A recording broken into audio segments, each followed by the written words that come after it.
Chapter number 11 का theorem number 4 है। सबसे पहले इस थ्योरम की स्टेटमेंट को अंडरस्टैंड करते हैं with the help of diagram.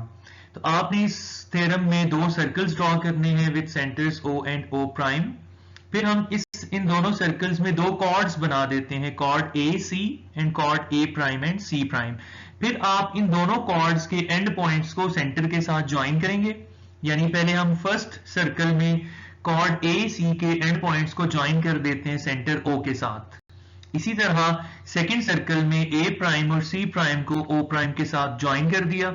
As a result of this joining ये आपको सेंट्रल एंगल्स मिल गए, सेंटर के ऊपर बनने वाले दो एंगल्स मिल गए, एक है एंगल AOC और दूसरा है angle A prime O prime C prime. अब सिचुएशन ये है, इस थ्योरम में आपको गिवन होगा कि ये दोनों सेंट्रल एंगल्स इक्वल हैं, यानी central angle AOC is congruent to the other central angle A prime O prime C prime.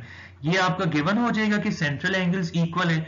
अब वो दो कॉर्ड्स जिनकी वजह से ये दोनों सेंट्रल एंगल्स बने हैं, जिनके एंड पॉइंट्स को सेंटर से मिलाने से ये एंगल्स बने हैं, आपने उन दोनों कॉर्ड्स को इक्वल प्रूव करके दिखाना है। यानी आज के इस थ्योरम में टू प्रूव क्या होगा, you have to prove that AC is congruent to A prime and C prime. तो अब जरा स्टेटमेंट को हम पढ़ लेते हैं। स्टेटमेंट है, if the angles subtended by two chords of a circle at the centre are equal, यानी अगर दो कॉर्ड्स AC और A प्राइम C प्राइम की वजह से बनने वाले सेंट्रल एंगल्स AOC और A prime O prime C prime equal हो जाएं, देन प्रूव दैट, फिर आपने प्रूव करके दिखाना है द कॉर्ड्स आर इक्वल। तो ये दोनों कॉर्ड्स फिर इक्वल होती हैं, ऐसा आपने प्रूव करके दिखाना है। तो ये हमने सर्कल के कुछ और पॉइंट्स हाईलाइट करवा दिए। अब आप देखें जरा हमें गिवन क्या है।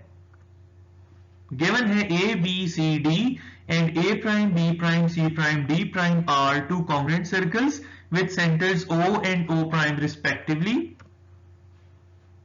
AC and A prime C prime are chords of circles with measure of central angle AOC and measurement of central angle A prime O prime C prime equal। इन दोनों की सेंट्रल एंगल्स की measurements equal हैं, ये बात यहां पे हमने mention कर दी, हमें गिवन था। इन दिस थ्योरम हमें प्रूव करके दिखाना है कि chord AC is equal to chord A prime C prime.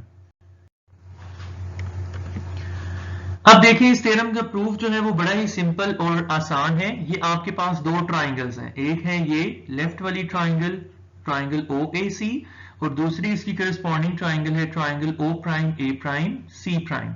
अब हमने SAS पोस्टुलेट की मदद से इन दोनों ट्राइंगल्स को कॉन्ग्रुएंट प्रूव करके दिखाना है। देखें हमें ऑलरेडी गिवन है कि both of these circles are congruent to each other, therefore इनके रेडियाई इक्वल होंगे। तो अगर हम करस्पॉन्डेंस लें तो OA will be equal to O prime A prime because radii of the same circle are congruent circles are equal.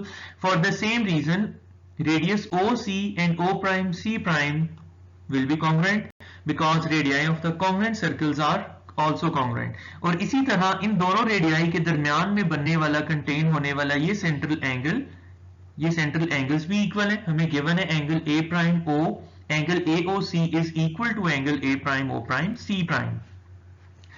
तो SAS postulate की मदद से ये दोनों ट्राइंगल्स कॉन्ग्रुएंट हो गई हैं। तो अगर ये दोनों ट्राइंगल्स कॉन्ग्रुएंट हैं तो what about their corresponding basis, दो कॉन्ग्रुएंट ट्राइंगल्स की करस्पॉन्डिंग साइड्स या करस्पॉन्डिंग बेसिस भी तो इक्वल होती है ना। तो SAS पोस्टुलेट की वजह से जो है हम कह सकते हैं कि AC is congruent to A prime C prime. अब इन सारी बातों को, स्टेटमेंट्स को और रीजंस को हम यहां लिख देते हैं। तो देखें सबसे पहले हमने करस्पॉन्डेंस मेंशन की, in correspondence between triangle OAC and triangle O prime A prime C prime। हमने कहा था कि OA and O prime A prime are congruent because radii of the congruent circles are also congruent। हमने ये भी देखा था कि central angles AOC and A prime O prime C are congruent, ये हमें given था। और इसके बाद हमने कहा कि OC is congruent to O prime C prime for the same reason as in first statement। तो SAS पोस्टुलेट की सारी कंडीशंस फुलफिल होने के बायस ये दोनों ट्राइंगल्स एक दूसरे के कॉन्ग्रुएंट हो चुकी हैं।